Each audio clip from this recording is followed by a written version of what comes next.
Hey guys, welcome back to a brand new Ninjago video here on the channel. My name is TannerFishies. In today's video, we are going to be discussing the character of Harumi in Ninjago Crystallized once again, and a certain theory surrounding her return that does make sense to some extent, but it's a theory that I don't really agree with necessarily. And the theory in question regards Harumi having Oni powers, and again, it's not one that I agree with, but I figured I could take today's video to discuss my thoughts on that very theory. Before we dive on into today's video though, I must give you guys a very heavy spoiler warning. This video will indeed contain spoilers for episodes 13 and 14 of Ninjago Crystallized. We do have the entirety of episode 13 in English, but we don't have episode 14 all the way through in English just yet, only a small part of that episode. However, as I mentioned in a previous video, which I will link down below in the description, the episode itself gives us a lot to talk about regarding Harumi and her intentions. This video is going to be responding to the comment section of that video, so you might want to check out that video before you watch this one. Just figured I'd let you guys know before we dive into the conversation even further. So to summarize my perspective, long story short, I feel like Harumi is being controlled or manipulated by the Overlord, otherwise known as the Crystal King. I feel like he has some type of grasp over her, and many of the decisions that we're seeing in Ninjago Crystallized so far are not of Harumi's free will, rather they are a result of her being controlled by the Overlord. And reading through my comment section of that video, some of you guys agreed with that statement, some people did not, and obviously that's totally okay. It just gets a discussion rolling, all's good here. However, I would like to discuss another popular narrative that I've seen in my comment section, that of course being the idea that Harumi has Oni power. And I'm not really sure where to begin with this, because Harumi having Oni power, I'm not sure if that would work in this season specifically. From what I've seen, the idea goes that after Harumi was revived by the Overlord, she was given Oni power. It was just gifted to her by the Overlord, and since Oni power represents anger and hatred, Harumi is just taking advantage of that power and amplifying her own feelings of hatred and anger even more. Again, long story short here, this theory proclaims that Harumi is not being controlled or manipulated, rather she is doing this all under her own intention through Oni power. I can totally see where people are coming from in suggesting that Harumi has Oni power and that's why she's acting so weird this season. Those evil feelings that we saw during the Oni trilogy are being amplified here thanks to the Oni power gifted to her by the Overlord. Again though, I'm not really sure if I can agree with that idea. I much more prefer the idea that Harumi is being controlled by the Overlord himself. I mean, sure, we saw the Overlord giving Harumi strength after he revived her, and that could be a sign that maybe he passed Oni power to her, but I can also see that as a sign that now that connection is already implanted within Harumi. Again, there's no guarantee that Harumi received Oni power, aside from the fact that she does have the same colored eyes that Lloyd has when he activates his Oni power, but again, that could be a multitude of things. It could be Oni power, but it could also be the influence of the Overlord. Could it be Oni power though? I mean, sure, I'm not debunking that idea entirely. Stranger things have happened in Ninjago before, so I don't think Oni power being inside Harumi can be completely wiped away here. However, I feel like Harumi being controlled by the Overlord would fit the narrative of Ninjago Crystallized a lot better, dare I say. I still side with the idea that Harumi is being controlled by the Overlord because why else would she be hesitating? As we saw during episode 14 when Harumi announced her master plan to kill the ninja, Lloyd started to discuss the goodness in Harumi, proclaiming that she really didn't want anybody to get hurt, and after that was out there, we saw Harumi hesitate. She kind of dropped her head in sadness. After that though, Harumi's eyes grew evil again, and evil Harumi was kicked back into overdrive. Again, if she wasn't being controlled by the Overlord here, why else would she be hesitating? Was she just waiting for that Oni power to kick in again to enhance those evil feelings? And why else did she seem so sad during that moment, and why does she seem to apologize so much in this episode, as some other people pointed out in my comment section as well? Any and all hesitation by Harumi could easily be dismissed by the Overlord, because the Overlord has one plan here, and Harumi's mixed emotions do not really support that plan. As such, the Overlord has a bond with Harumi that can't really be broken, and he can easily control her feelings. Some would argue then why Harumi didn't need to be controlled physically during episode 13 when she hesitated, but simply put, that was just because Lloyd was not in her presence just yet. After seeing Lloyd physically, talking with him physically, and hearing what he had to say, I think Harumi came to her senses one more time, before obviously being pushed through by the Overlord. I see this situation as Harumi does have feelings for Lloyd, she does have that feeling of redemption in her, she wants to be a good character, she wants to be a good person once again, but the Overlord's control and influence are pushing her to do all these bad things. So far in Crystallized, we've seen her as a villain who deep down desires to be good in my opinion. I mean, sure, she did bad things independently during the Oni trilogy, obviously, because she was a villain during that time. Every villain in Ninjago has done bad things before, but many villains have also been redeemed. As I've mentioned in previous videos, Garmadon doesn't really seem to have a problem getting redeemed in the eyes of the Ninjago series and the community, but Harumi, for some reason,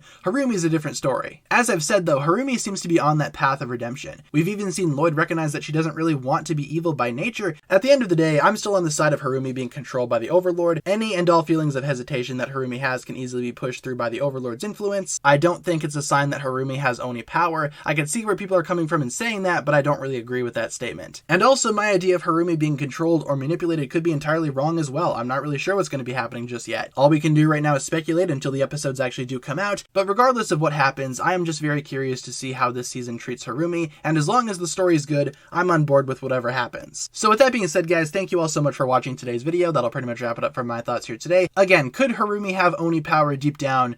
Sure, maybe, but do I think it's something else entirely, i.e. manipulation or being controlled by the Overlord? Yes, most definitely. Leave all your thoughts down below in the comments. Hopefully you enjoyed today's video, and I appreciate you guys tuning into this one. Thank you all so much for watching. If you enjoyed today's video, be sure to like and subscribe, do all that fun stuff, and I'll talk to you guys again later. Peace.